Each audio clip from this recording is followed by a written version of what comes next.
Hola! Toleleje, toleleje. Kunin at basahin. Kunin at basahin. Ako po si Kuya Sam Pagaduan, ang inyong kasama sa ating lumalim at mamunga Daily Gospel Reflection. Ngayon ay August 8, 2025.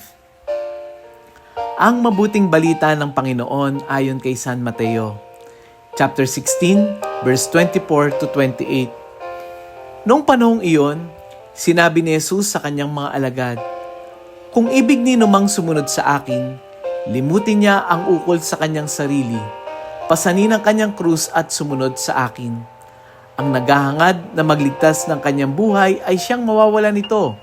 Ngunit ang mag-alay ng kanyang buhay, alang-alang sa akin, ay siyang magkakamit noon." Ano nga ang pagpapala ng isang tao? Makamtan man niya ang buong daigdig, kung ang katumbas naman nito'y ang kanyang buhay. Ano ang maibabayad ng tao para maibalik sa kanya ang kanyang buhay? Sapagkat darating ang anak ng tao na taglay ang dakilang kapangyarihan ng kanyang ama at kasama ang kanyang mga anghel. Sa panahong iyaoy, gagantihan niya ang bawat tao ayon sa kanyang ginawa. Sinasabi ko sa inyo, may ilan sa inyo rito na hindi mamamatay hanggat hindi nila nakikita ang anak ng tao na pumaparito bilang hari. Ang mabuting balita ng Panginoon. Pinupuri ka namin, Panginoong Hesukristo. Magandang araw po sa inyong lahat. Kung titingnan natin, paulit-ulit naman itong paanyaya sa atin ni Jesus. No? Yung kung sino man ang ibig sumunod sa akin, limutin niya ang kanyang sarili, pasanin ang kanyang krus at sumunod sa akin. Maraming beses na natin itong pinagnilayan. Maraming beses mo na itong narinig. Ano nga ba ang nagiging bunga nitong sa atin? Kaya, I would like to invite you in other perspective. Kasi pansinin niyo po, sa panahon ngayon, marami na tayong naririnig na konsepto tulad ng self-care, self-love. Unahin ko muna ang sarili ko. Kailangan ko ng me time. O kaya ay mamahalin ko muna ang sarili ko bago ang iba. Kaya nga, usong-uso ngayon yung mga spa, yung mga wellness. At kahit sa mga social media, marami tayong makikita na may quote or may hashtag na ganito, "Love yourself first." Teka, ibig sabihin ba nito, mali ang lahat ng ito dahil taliwas ito sa paanyaya ni Jesus na anong sabi niya sa gospel ngayon? Sino mang gustong sumunod sa kanya, limutin ang kanyang sarili, pasanin ang kanyang krus at sumunod sa akin. Before I go on, wait lang po disclaimer. Ito pong pagninilay na ito ay personal ko lang pagninilay. Huwag niyo po i-quote sina father, sina pastor, wag po. Basta ito po personal. Kung merong mali dito, ako pong sisinyo, hindi po si father, hindi po ang pastor. At sa pagninilay natin ngayon, hindi natin dinidiscount ang anumang advocacy kagaya ng mental health and well-being. Kasi ako man po ay nagpro-promote ng mga mental wellness and well-being. Balikan natin yung sinabi ni Jesus. Merong 3 hakbang sa paanyaya ni Jesus. Limutin ang sarili, pasanin ang ating krus, at sumunod kay Jesus. In short, ito yung 3 keyword for today. Limutin, pasanin, sumunod. Okay, repeat after me para may participation. Limutin, pasanin, sumunod. Ang self-care ay hindi mali. Sa katunayan, mahalaga ito. Kung ito ay ginagamit upang mas mapaglingkuran natin ang Diyos at ang kapwa.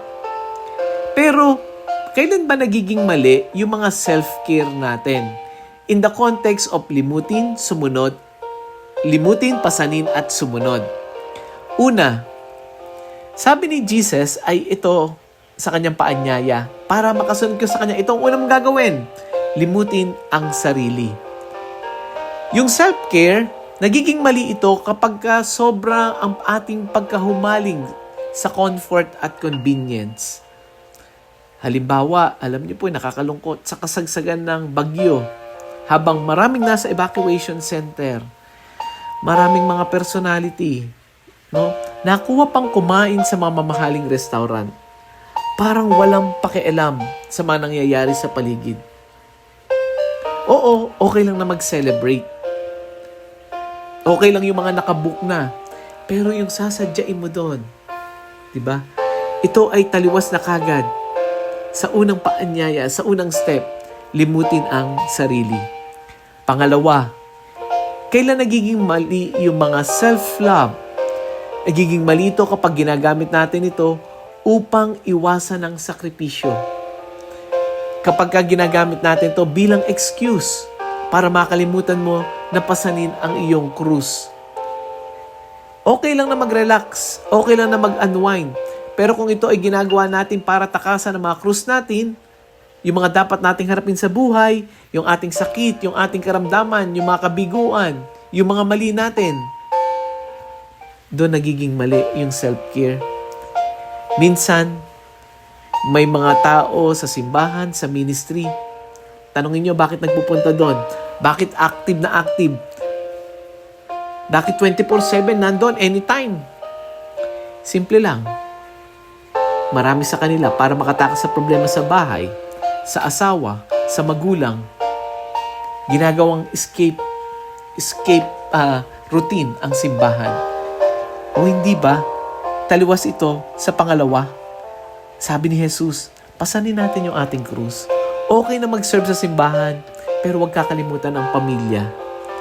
Ikatlo, nagiging mali ang self-care kung ito ay nauwi sa makasariling lifestyle.